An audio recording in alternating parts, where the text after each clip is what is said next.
Welcome to the Jacksonville First Seventh-day Adventist Church podcast, where we listen, learn, and love together.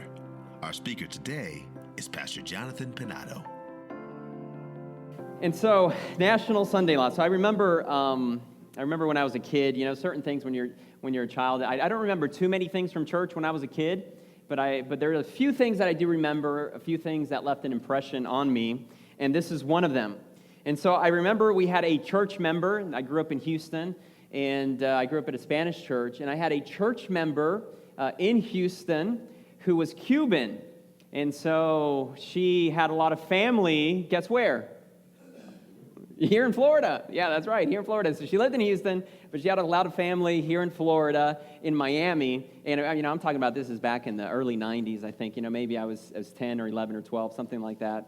And in fact, what was funny is when I first got called to Florida, after not seeing her for like 15, 20 years, I was in Miami, and I ran into her, visiting her family at the church, and so that's interesting. Anyways, so I remember when I was a kid, she was Cuban. She had family here in Florida and Miami.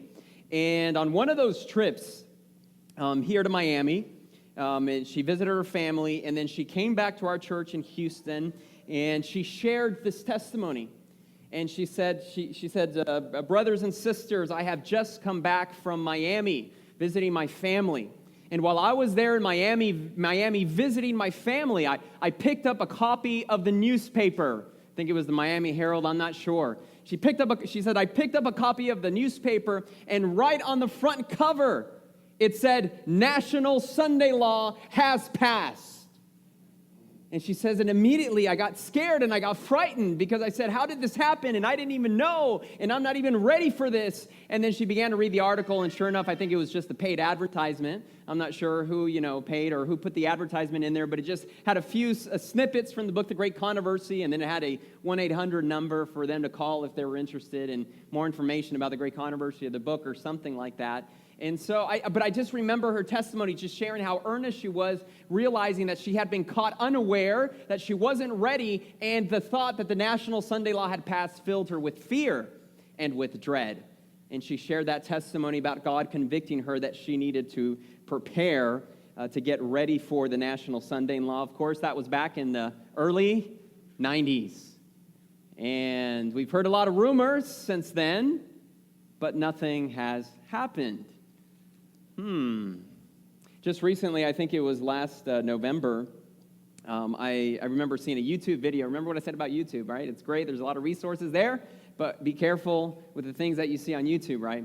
But there was a gentleman there who said, this was back in November of last year, there's a gentleman there who said that in March of 2019, or April of 2019, or the spring of 2019, that the Sunday Law would be enacted. Anybody hear that?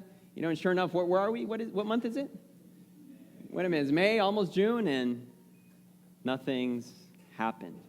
It seems to be a lot of mystery and a lot of sensationalism surrounding Sunday laws. And so what I want to do this morning is just tackle this issue of the National Sunday Law from a biblical perspective. We're going to first explore why Seventh-day Adventists believe in the National Sunday Law. And then we're also going to do a historical survey of the history of the National Sunday Law here in the United States of America. Are you ready? So that's what we're going to do. We're going to do those two things, a biblical perspective on Sunday laws, and then also a historical perspective of Sunday laws here in the United States of America.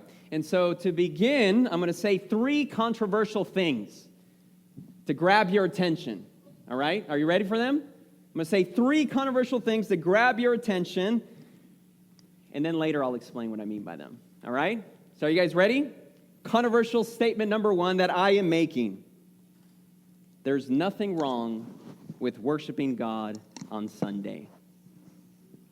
There's nothing wrong with worshiping God on Sunday. Yes, I said it. Number 2, controversial thing number 2. Am I piquing your interest? I like certain aspects of the Sunday Law. I like certain aspects of the Sunday Law. Number 3, are you ready for it? No, don't say any more, Pastor. All right, number 3. Contrary to popular conservative Adventist thought, I do not see a national Sunday law looming on the horizon at the present moment. 3 controversial things I've just said. Nothing wrong with worshiping God on Sunday. I like certain aspects of the Sunday laws, and I do not see a national Sunday law on the horizon. Whew. How many of you guys are ready to walk out? All right, well, don't. Hold on there. All right, hopefully we can make sense of these things. Seventh-day Adventists and the mark of the beast. Seventh-day Adventists have historically viewed the mark of the beast of Revelation 13 to be the enforcement of Sunday laws on a national level and even on a global level. That has been our historical position on Sunday laws, that the mark of the beast is Sunday sacredness or the enforcement of Sunday sacredness. Now, I think we're largely a room full of Seventh-day Adventists, and so that doesn't have a problem with us. But if I go to the Baptist church next door and I tell them worshiping God on Sunday is the mark of the beast, how do you think they're going to receive that? Yeah, it's kind of offensive, isn't it? It's kind of offensive. I know, it's kind of offensive. All right, so I want to share with you this quotation here from The Great Controversy. And we're going to try to break it down here little by little. This is from The Great Controversy. Notice what it says here in The Great Controversy. Christians of past generations observed Sunday, supposing that in so doing, they were keeping the Bible Sabbath. And there are now, what does she say? What's that word highlighted in red?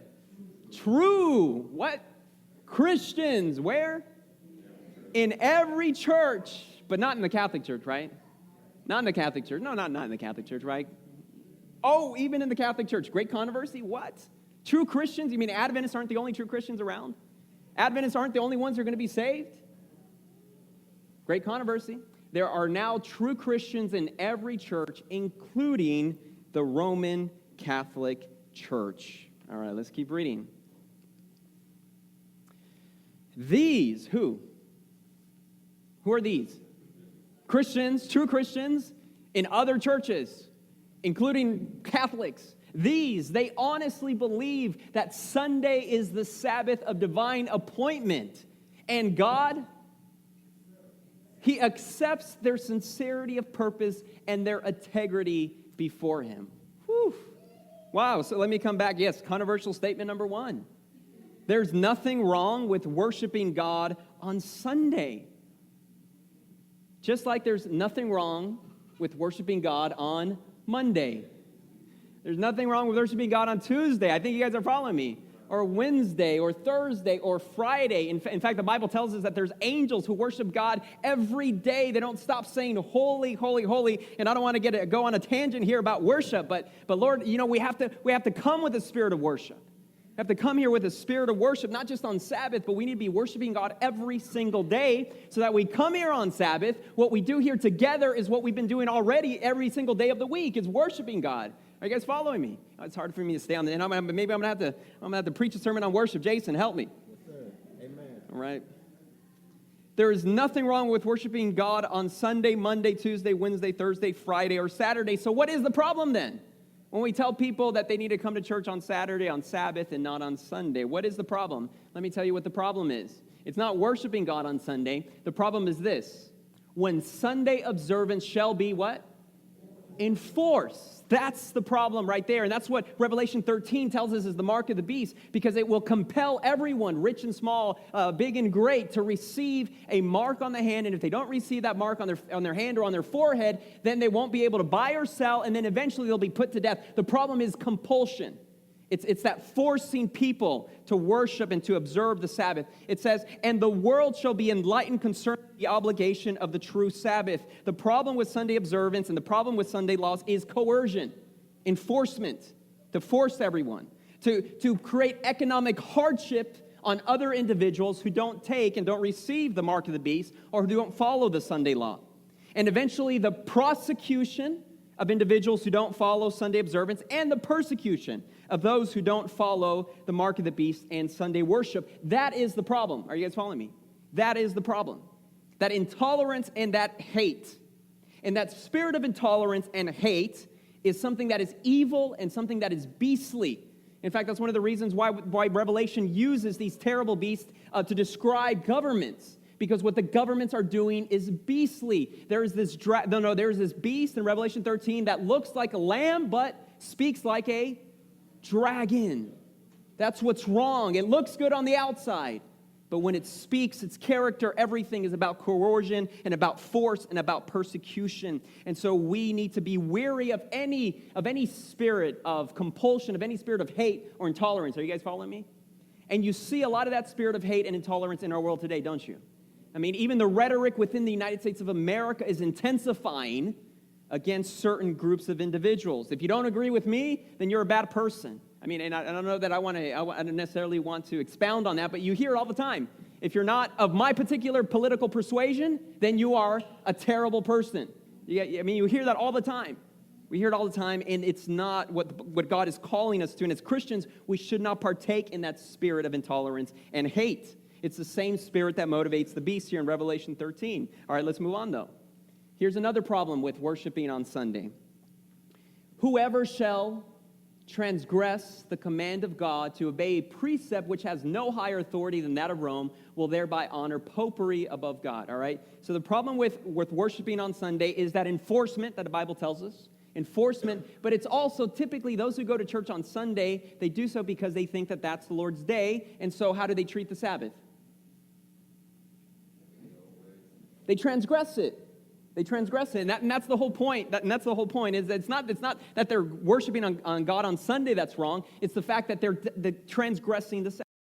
That's the problem, is transgression of the commandment of God. But mercy, are there Sabbath keepers who also transgress the command of God?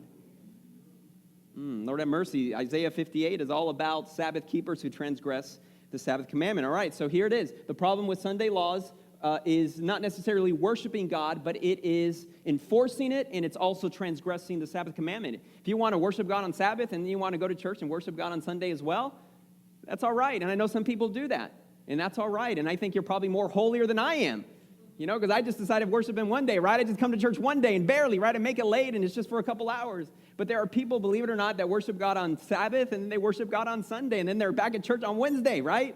And maybe even in a small group on Tuesday or Thursday night. Their life revolves around church. The Lord bless them for that commitment to church and to worshiping God. All right, let's move on here.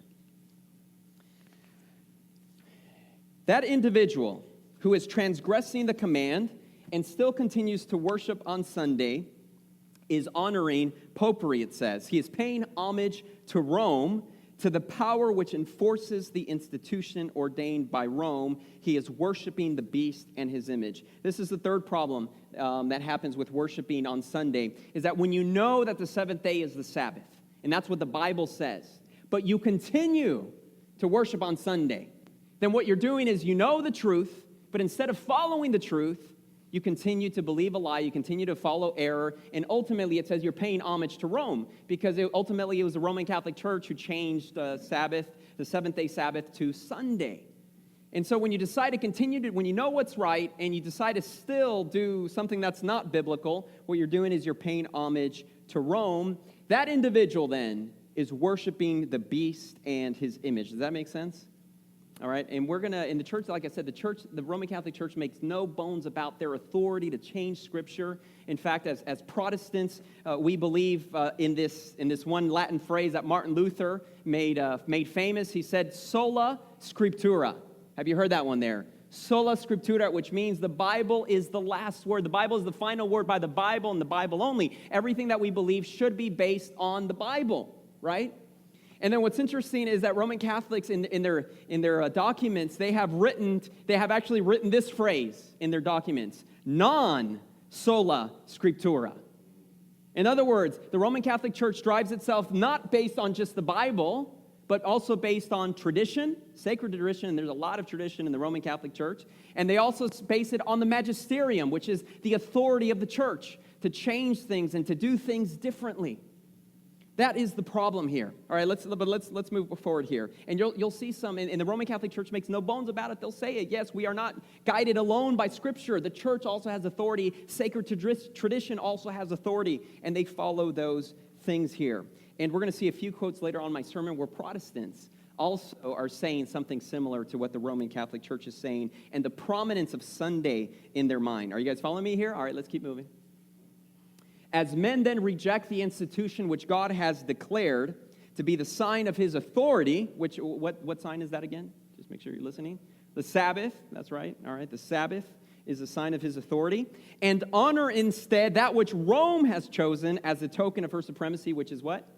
Sunday, and that's very clear. They will thereby accept the sign of allegiance to Rome, the mark of the beast. Again, it's about the rejection of truth, and it's an intentional choice against God. It is rebellion. And then she says, and it is not until the issue is thus plainly set before the people, and they are brought to choose between the commandments of God and the commandments of men, that those who continue in transgression will receive the mark of the beast. Great controversy. What is that? Page 449. So do you see that there? Sunday worship is not yet the mark of the beast because we have not yet come to that point in our experience. No one now has the mark of the beast, but it will become a test once the issue is clearly set before the people. And let me tell you something, I'm amazed by how many people who are non-Seventh-day Adventists know that the seventh-day Saturday is the Sabbath. Have you run into them? Yeah, it's incredible how many people know it, and they haven't heard it because of us. It hasn't been because of Adventist proclamation. They just know it. And I sometimes wonder if it's not, what Jesus says, if you be quiet, I will command the stones, right, even to speak. I wonder if we haven't failed in our proclamation, but people are finding out about it. And then they find out about it, and then they just come to our church because we're basically the only ones who worship God on Sabbath. And people even here in our church have come because they've learned about the truth of the Sabbath apart from us, and then they come to our church, and I just pray, Lord, have mercy that we can embrace them, right? And that we can receive them, and that we can welcome them, and that we can show them the blessing that the Sabbath is in our lives. Whew. All right. Biblical evidence now. Why do we believe that Sunday is the mark of the beast? And I'm going to go through this a little bit fast because I assume that you guys already know this. Why do we believe that Sunday is the mark of the beast? And why do we always talk about the seventh-day Sabbath? The biblical evidence begins in Daniel chapter 7. Where it mentions the little horn power that arises from that head of the dragon or the head of that fourth beast, which is the Roman Empire. And so what the Bible is telling us here is that at the fall of the Roman Empire, another power would arise, that little horn. And one of the characteristics of that little horn is that it says it would change the times and the law, or think to change the times and the law. What is the one commandment that deals with both time and law in it? Yeah, the Sabbath commandment, the fourth commandment. And so even in Daniel chapter 7, the Bible is pointing to us the importance of the seventh-day Sabbath. And that defining characteristic of that beast or that power that arose after the Roman Empire fell is that it would change the Sabbath. It would change that. And sure enough, when we look at history, the power that took over was the Holy Roman Empire, or what we know now as the Roman Catholic Church. Evidence number 2 in 2 Thessalonians chapter 2 and verse 8, the Apostle Paul speaks about the Antichrist power or the man of sin, and he describes this man of sin as the falling away that would occur. In the Greek, it uses the word apostasia, which is where we get the word apostasy from. In other words, a falling away from truth. And the Apostle Paul says, I even see the spirit of Antichrist working even now. The mystery of iniquity, he says, is already at work right now. So let me tell you something here. Do you know when the Christian church started worshiping on Sunday? Do you know what year it was that the Christian church started worshiping on Sunday? The first reference that we have, the first extra-biblical reference that we have to the Christian church worshiping on Sunday was written by Justin Martyr in the year 150 A.D. Now, for perspective here, the Apostle John, which was the last of the apostles to live, and we believe that maybe he died in 90 or 95 or 93 A.D., somewhere around there. He dies, and Justin Martyr comes along, and he writes in 150 A.D. How many years is that? 90, 95 A.D. to 150. How many years is that? Like 55, 60 years. 50 years later, 60 years later, he writes that Christians are now worshiping on the first day of the week, which is called the Lord's Day. And he writes that. Isn't that fast? And not only that, but think about it. If he's writing it at 150, it means they've already been doing it for some time before he actually writes about it. So probably the time was maybe 30 years, after the Apostle John died, that the Christian church already started worshiping on the first day of the week. That's just incredible how fast the early Christian church left biblical truth. And finally, the third reason why we believe that Sunday is the mark of the beast is because in Revelation 14, and I read it for our call to worship, in Revelation 14, it mentions the seal of God, that the servants of God, the 144,000, were sealed with the seal of God on their forehead, and that term there for the seal of God is referenced continually in the Old Testament as a reference to the Sabbath. that it was the Sabbath that was the sign that sealed and identified God's people. And then the first angel, not only that comes after that reference of the sealing, the first angel comes and it says, worship God. And then it quotes directly from the Sabbath commandment. Worship him who made the fountains and the waters and the rivers and the streams. And that is a word-for-word quotation from the fourth commandment of Exodus. Isn't that incredible? So, I mean, there's no doubt about what day he's calling us to worship, right? Is on Saturday, the seventh day Sabbath. And it's connected with the seal of God. And then a few verses later, it says, but woe to those who receive the mark of the beast and worship the mark of the beast. Do you see how those two are juxtaposed together? Sabbath and the seal and the first angel worshiping God. And then a few verses later it warns us, don't worship the beast or receive his mark. And it's a reference to the beast being that entity of Daniel 7, being that entity of the Holy Roman Empire, being that entity of the Roman Catholic Church and its institution and its sign of worship, which is Sunday. Whew. All right, was that clear as mud? But you guys knew this already, right? All right, you guys knew this. You guys at least should know it. And if you want to know a little bit more, maybe we can preach another sermon about that. But that's the biblical reason for why we believe Sunday is the mark of the beast. All right, now let's, if that was clear as mud, let's move on now. A history of Sunday laws now in the United States of America. All right. What I want you to do now is that as we go back into time, I want you to imagine a life that was completely different to today. Can you do that? It's sometimes hard to imagine life different than today, but I want you right now to imagine living in the United States of America in a time that is completely different from today. Can you do that? Right? I mean, I think some of us have a hard time going back to the times before cell phones. Do you guys remember times before cell phones? I mean, what do we do when we needed to contact our spouse and they were out and we needed something urgently, right? What do we do? Oh, wow. But then it's too late when they get home, right? You remember when the pagers first came out, or beepers, right? I don't even know, right? Even before, it would just beep, right? Do you guys remember how we knew who was calling us? Was it the number of beeps? I don't even remember, right? But it would go off, and then you had to pull the car over, find a payphone, make sure you have quarters, put it in there. I don't know if was it the number of beeps that you knew, or you only gave your number to one person? I don't know how that worked, right? And then things got fancy, and then the phone number started showing on the pager, right? And then that was, and then we knew that, right? Okay. Imagine life that's totally different from today, right? So as we're going to go back into history, I want you to imagine a time living here in the United States of America completely different to today, all right? And every story I'm going to share with you is a true story. So imagine life different from today. Are you ready?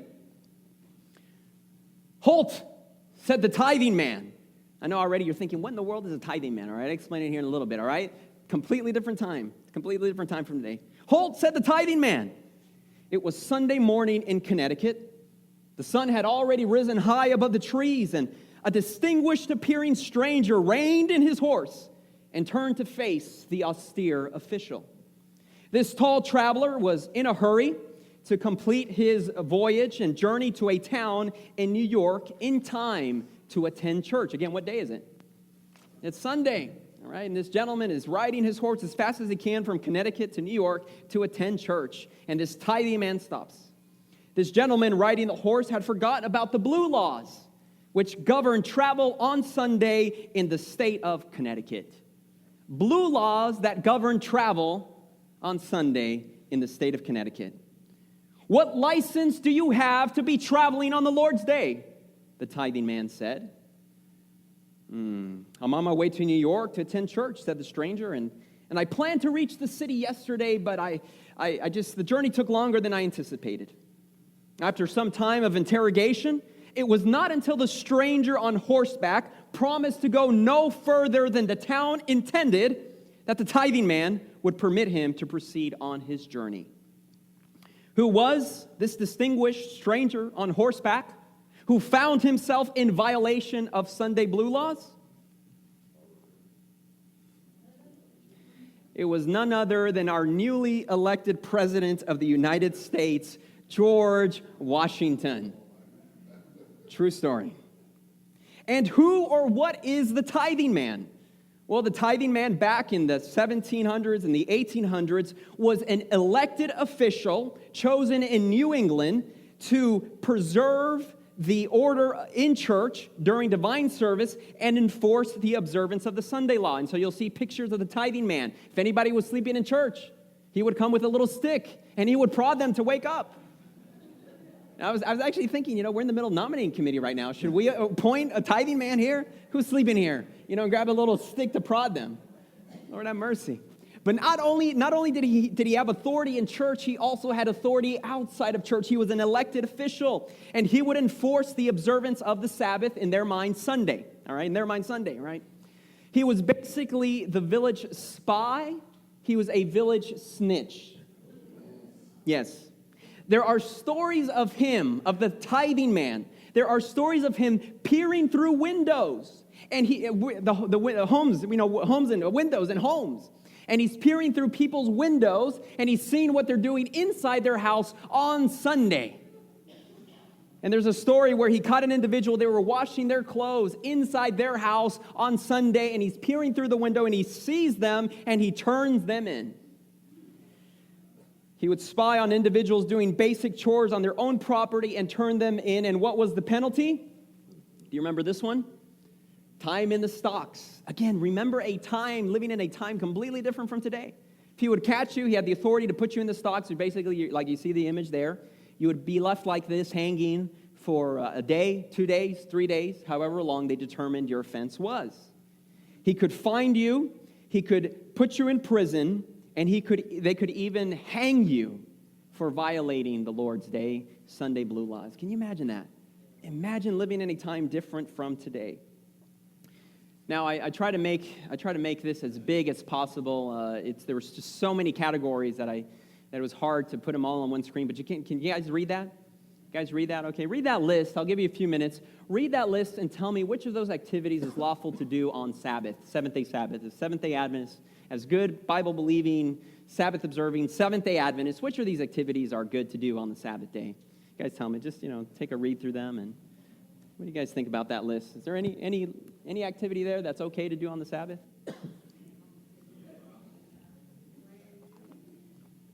Kissing your spouse? No, I just got one person. Is that okay to do on the Sabbath, kissing your spouse? Well, depends on the church you attend, right? Depends on the church you attend. I don't know. All right. Anything else here that's okay to do on the Sabbath day? What is it? Games? Juggling. Is juggling okay to do on the Sabbath? Is meditation on there? Oh, medication. Is it okay to purchase medication on Sabbath? Okay. All right. Where did I pull this list out of? All right, let me tell you something. I did not pull this list out of some legalist Seventh-day Adventist who listed all the things that is okay and wrong to do on the Sabbath day. No, I did not this is not an Adventist list. These are itemized lists of crimes that were punishable to do on Sunday. On Sunday. And I was thinking about that, man, you think Seventh-day Adventists are legalists. Man, these are, people go to church on Sunday, and they say all these things are unlawful to do on Sunday or, in their mind, Sabbath. But at the same time, it makes me wonder, though, about Adventists. Maybe we could learn a thing or two, I don't know, about how we observe the Sabbath. So controversial statement number 2, remember what I said? Controversial statement number 2 was I like certain aspects of Sunday laws. Well, let me tell you an aspect that I don't like about Sunday laws is that they criminalize non-criminal behavior. People could be fined, people could be put in the stocks, people could be put in prison, even hanged, if they were caught doing some of these things on Sunday. One of my problems with Sunday laws is that they criminalize non-criminal behavior. Now let's look at a few of these and look at their lasting event or their lasting impact. Football. What time does football start on Sundays? 1 o'clock. 1 o'clock. Why? Because that is right after church. The lingering effect of Sunday laws. In fact, remember when we did the 5K? Do you guys remember that? We planned it for 1 o'clock, and I had no idea, and we actually fell into that same mindset because the YMCA told us started at 1 o'clock so people who can finish up at church and then come and participate. I didn't realize that. All right, football. How about this one here? Let me see here. Oh, yeah, I remember this one here. Where's car shopping? Do you guys see that? Car shopping on Sunday. Now, I remember when I was a kid in Houston, I remember that every time we would drive to church and come back from church, car dealerships were closed on Sunday, right? When we would drive around on the day Sunday, car dealerships were closed on Sunday. Was that here also in Florida? I don't know if that was the case or not. And what's interesting is I went on the internet and I looked, and these dealerships are no longer closed on Sunday anymore. But they were at one time because of Sunday laws. It was unlawful to go car shopping on Sunday, but guess what else was open, though? The mall was open on Sundays. So you can't buy a car on Sunday, but it's okay to go shopping. But the malls, what time did the malls open back in the days on Sundays? Yeah, about 12 o'clock. And then they closed at 6. All right, so church gets out. You go to the mall, buy some clothes. Maybe you buy your clothes for your Sunday evening service. And then they close at 6 so you can get to church on time Sunday evening. In some places, it was okay. So buying a car was not lawful on Sunday. But buying alcohol and tobacco was okay to buy on Sunday. When I preached a sermon last week, someone from the church, they told me, I remember, in Georgia, growing up in Georgia as a kid, and it was actually a county-to-county thing. People would get, I was a little kid, but he said people would get in the truck and they would drive to the next county, and I didn't understand why they were driving to the next county, but they were driving to the next county on Sunday because that county you could buy alcohol, whereas that county that they lived in, you couldn't. Grocery stores at one time were closed on Sunday. Can you imagine that? But you can buy alcohol and tobacco on Sunday, but you can't go grocery shopping. Does it make sense? Let me tell you this one here. Do you see kissing your spouse? This is a true story. There was a sailor who just returned home from being 3 or 6 months out at sea, and his wife met him at the door, and he went to embrace her, and he kissed her, and it was Sunday. And the tithing man saw it and put him in prison. True story, true story. Imagine living in a time different from ours today. Domestic chores. But now let's focus on this one here. Oh, wait a minute. Where did I put it? Oh, let's focus on this one here. Do you see this one? Let's focus on this one here. Baseball. If you guys see it over here, I've been highlighting it. Let's focus a little bit on baseball right now. These are actual articles from a situation that happened in Nebraska. If you can read some of the headlines there, it says, Sunday baseball regarded as a menace. By who? The Presbyterian Report condemns all Sabbath secular games. And by Sabbath, again, they meant Sunday. Sunday baseball reads the other article. Sunday baseball, it results in a riot at Nebraska City. The sheriff attempts to arrest some of the players. On the left-hand side, you see it. Arrest Sunday ball players. A wave of morality hits Nebraska. And so let me tell you a true story. Are you guys paying attention? Now, this story did not happen in Nebraska. This story happened in Plainfield, New Jersey. Plainfield, New Jersey. A large crowd assembled to watch a baseball game, but certain of the clergy had determined that no more Sunday baseball games should be allowed. Suddenly, the clergyman, accompanied by his deputy sheriff, walked onto the mound, and he said, I have a warrant for your arrest to anyone who plays baseball here today. Baseball. Oh, no, you out of here. No. Oh, I'm going to arrest all of you. At this, the crowd who had gathered to watch the game, they began to hoop and holler. And it got so bad that the crowd rushed the field. And at which point, the sheriff deputy slipped off to the side, and the crowd chased the preacher, the clergyman. They chased him all the way to his house.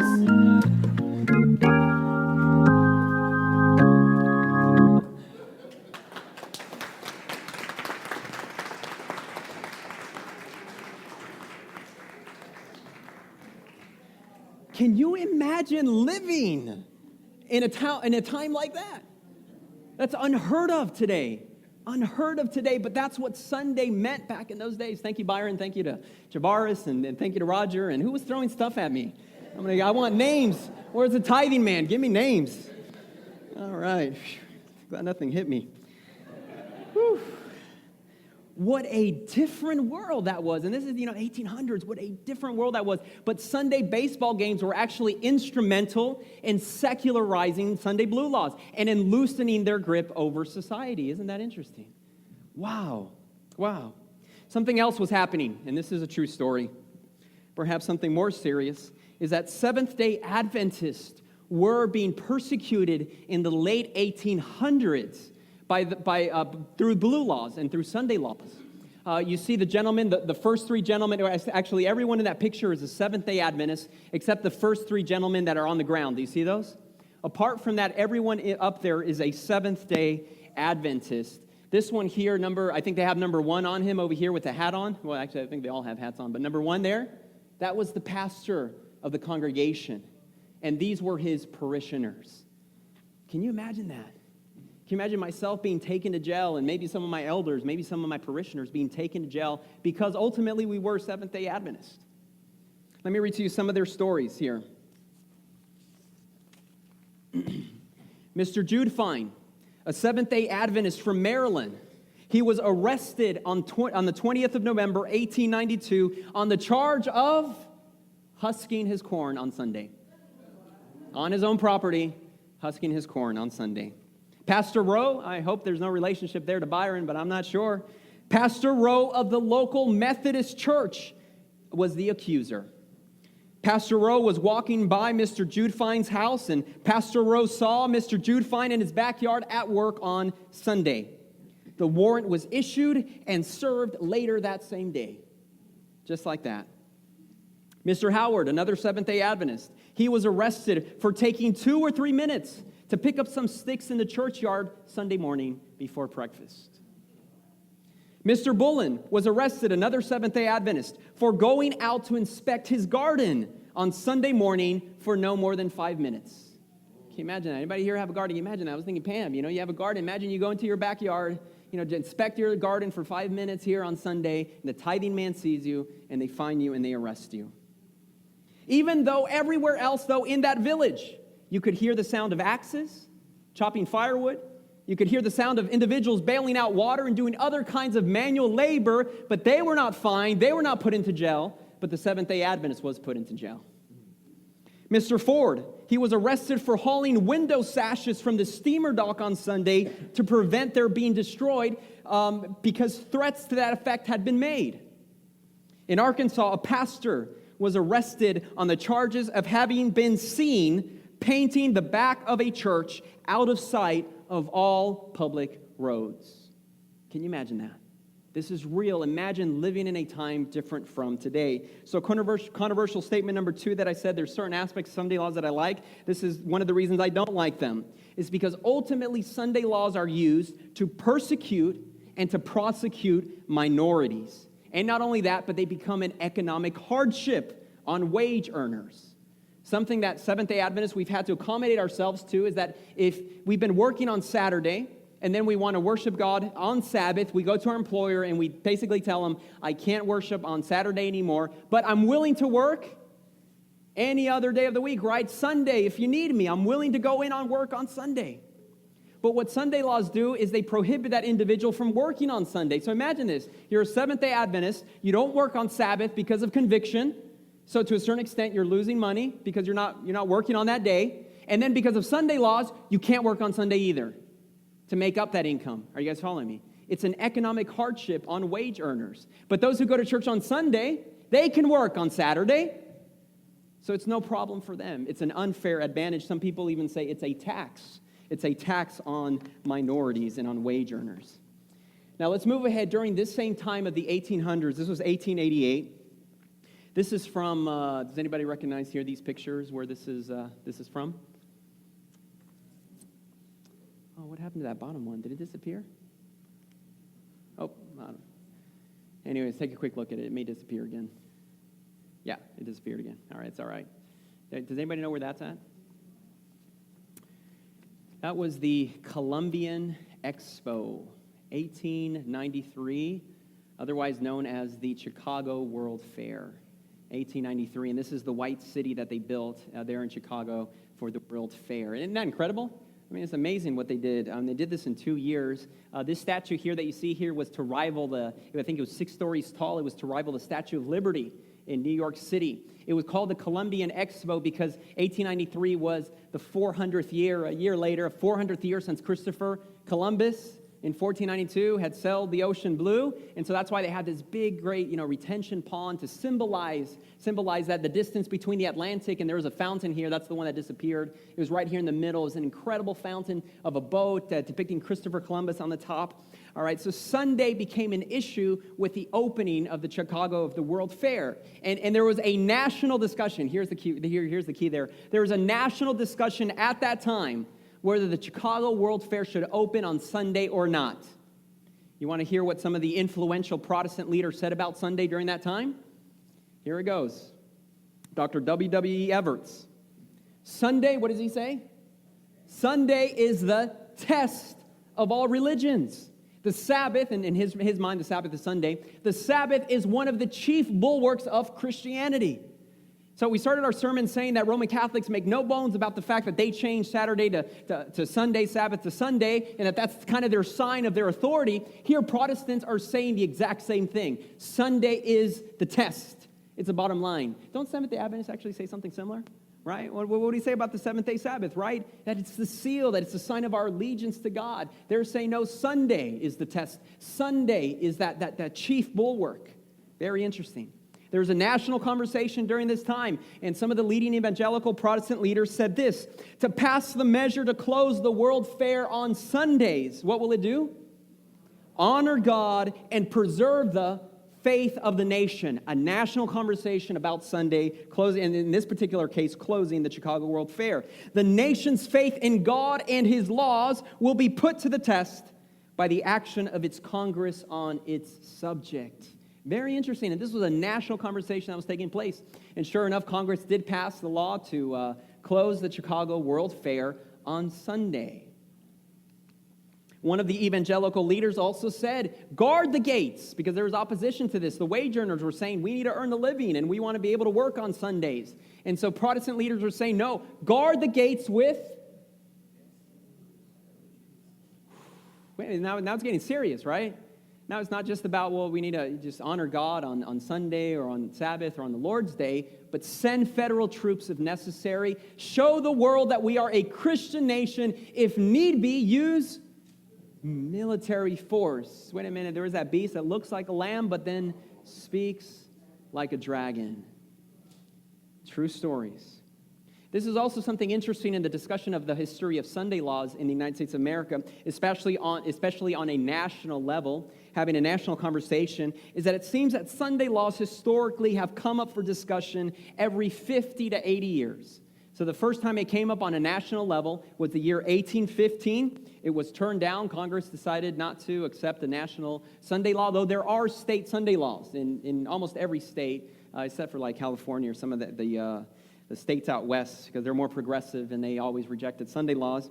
But especially in New England, especially here in the South, Sunday laws are still on the books. But it's the reason they're not enforced is because it's almost unenforceable, right? I mean, did you see how ridiculous that list was? How do you enforce somebody? Okay, you go into a grocery store and you're going in to buy medications, but if you buy a banana at the same time, then you're arrested, right? Or you're fined. Right? It's just ridiculous. It's unenforceable, and that's why they're not being enforced now. But there are Sunday laws on the books of every state. But on a national level, we're talking about a national Sunday law, a national discussion. It comes up every 50 to 80 years. The second time that a Sunday law came up for national discussion, 1829, 1830, it was voted down again by the courts and by Congress. It came up again in 1888 and through 1893, and that's where you see Seventh-day Adventists being persecuted and being arrested because of it. That's when the Chicago World Fair was taking place. Again, a national Sunday law discussion took place then, but to enforce a national Sunday law in the entire country was also turned down. It happened again in 1920, 1930s. The discussion came back up. What's interesting about 1920, 1930s is that there was a lot going on during that time. The Great Depression was going on during that time. Also, do you guys remember? I forget what the amendment is. The no alcohol amendment. Is that what they called it? No, the Prohibition. Era Prohibition was going on at the same time. Very interesting that was all part of the discussion. In fact, Ellen White was in favor of prohibition, but the problem was that those in favor of prohibition were also in favor of Sunday laws. And so she says it's tricky. It's really tricky because it seems like they almost go hand in hand. And then finally, the last time that Sunday laws were discussed on a national level when the Supreme Court of the United States took the issue up was in 1952, and it was a result of people pushing back against the state Sunday laws, the state blue laws, and people were saying this is against the separation of church and state, and I think even the 14th Amendment.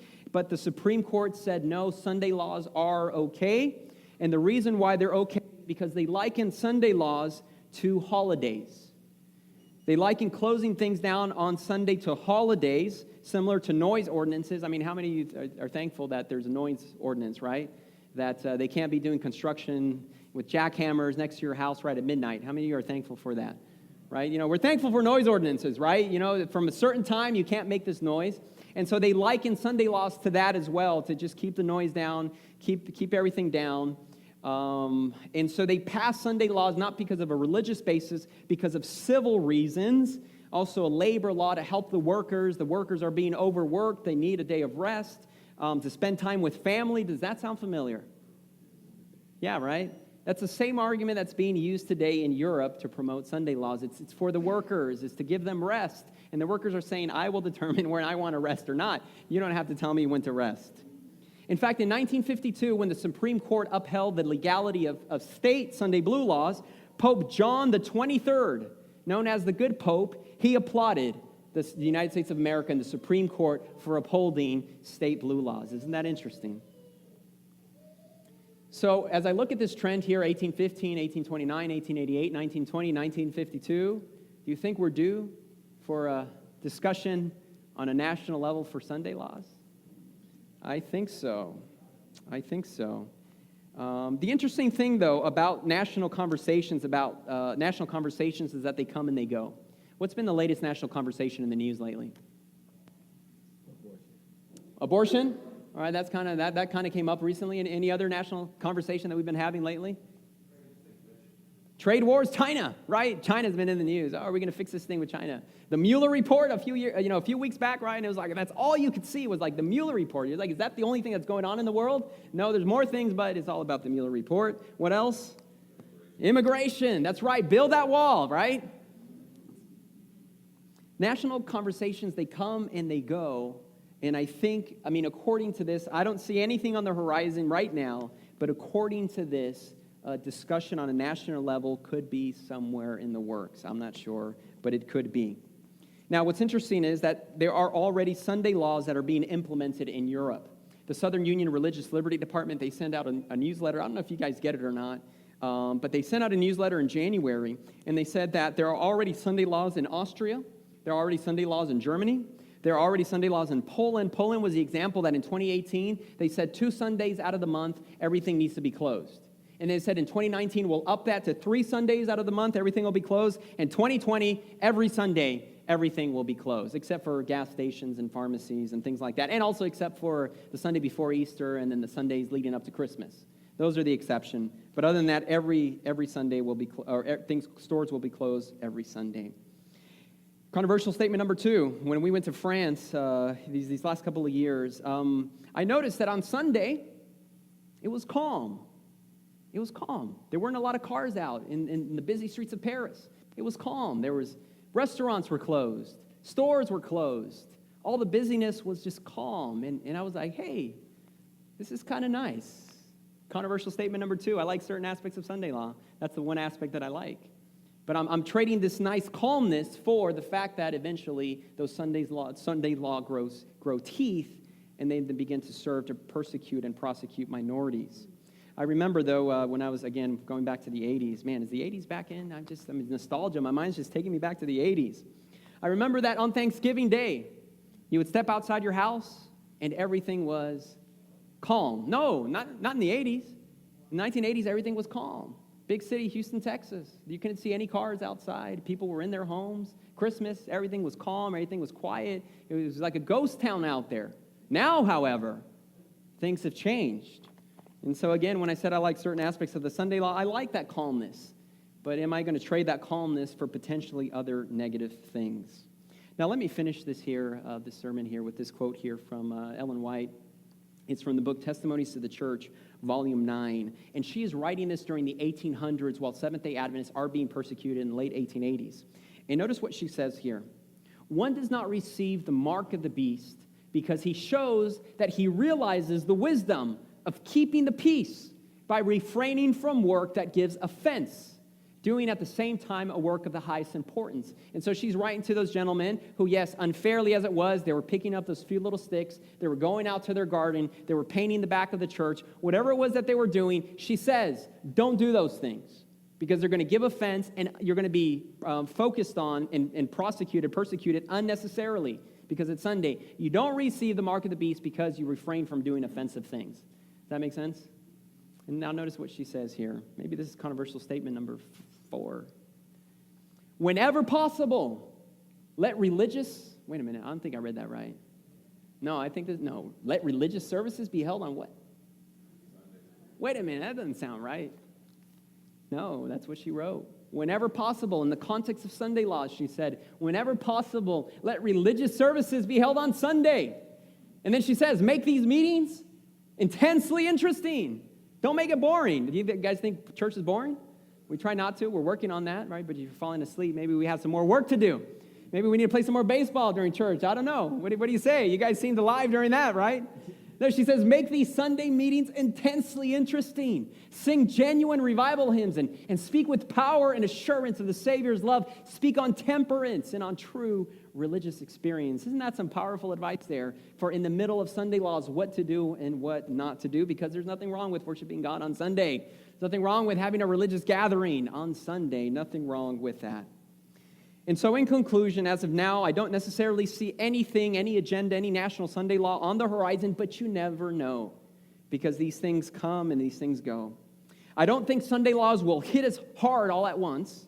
It will probably be subtle, like the holiday version. Things are just closed down. It's nice to spend time with the family, but little by little, the potential is for them to grow teeth, to have economic fines, arrests, compulsion, and as Revelation 13 says, even death.